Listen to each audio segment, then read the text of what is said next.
ಮಂಗಲ ಟೌನ್ನ ಪೇಟೆ ಬೀದಿಯಲ್ಲಿ ಶೋಭಾ ಮತ್ತು 60 ವರ್ಷ ಮತ್ತು ಅವರ ಹಸ್ಬೆಂಡ್ ಇಬ್ಬರು ವಾಸ ಆಗಿರ್ತಾರೆ.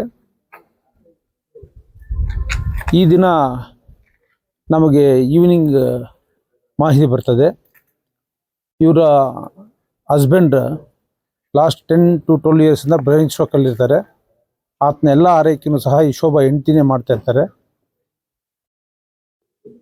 ಪ್ರತಿದಿನನೂ ಹಸ್ಬೆಂಡ್ಗೆ ಬ್ರೈನ್ ಸ್ಟ್ರೋಕ್ ಆಗಿರೋದಕ್ಕೆ ಫಿಸಿಯೋಥೆರಪಿ ಮಾಡಲಿಕ್ಕೆ ಒಬ್ಬರು ಡಾಕ್ಟ್ರು ಬರ್ತಾರೆ.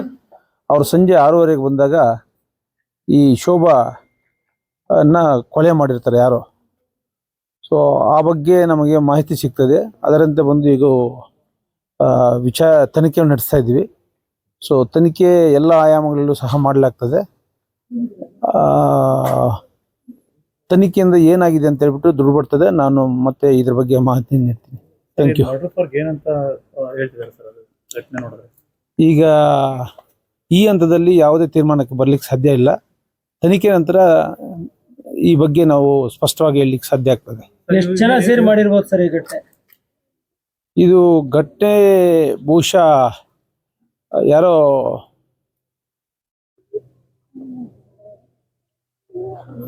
ಒಬ್ಬರೇ ಮಾಡ್ದಂಗೆ ಕಾಣಿಸ್ತಾ ಇದೆ. ಯಾಕಂತಂದ್ರೆ ಹಲವಾರು ಜನರು ಮಾಡಿದ್ರೆ ಅದ ರೀತಿ ಬೇರೆ ರೀತಿಯಾಗಿರೋದು. ಏಜ್ ಆಗಿದೆ, ಅವರು ಪ್ರತಿಭಟನೆ ಇರೋದಿಲ್ಲ.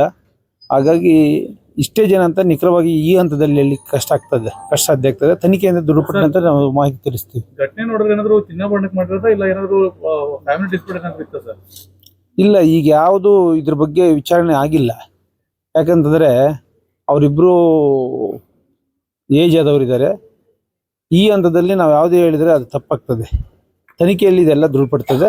ನಾವು ಮಾಹಿತಿ ಕೊಡ್ತೀವಿ. ಸ್ಥಳೀಯವಾಗಿ ಹೆಣ್ಮಕ್ಳೆಲ್ಲ ಸ್ವಲ್ಪ ಇದರಲ್ಲಿದ್ದಾರೆ, ಭಯಭೀತರಾಗಿದ್ದಾರೆ. ಯಾಕಂದ್ರೆ ಒಂಟಿ ಹೆಣ್ಮಕ್ಳ ಹತ್ರ ಮರ್ಡರ್ ಆಗಿದೆ, ಸೇಫ್ಟಿ ಇಲ್ಲ ಅಂತ ಒಂದಷ್ಟು ಜನ ಹೇಳ್ತಿದ್ದಾರೆ ಹೆಣ್ಮಕ್ಳೆಲ್ಲ. ಇದ್ರ ಬಗ್ಗೆ ಏನಾದ್ರು ಕ್ರಮ ಕೈಗೊಳ್ತೀರಾ ಹೆಂಗೆ ಸರ್? ಖಂಡಿತ ಇದ್ರ ಬಗ್ಗೆ ನಾವು ತನಿಖೆ ಮಾಡ್ತೀವಿ. ಯಾರು ಅದಕ್ಕೆ ಕಾರಣಕರ್ತರಾಗಿರ್ತಾರೋ ಅವ್ರ ಮೇಲೆ ಕಾನೂನು ಕ್ರಮ ಜರುಗಿಸ್ತೀವಿ.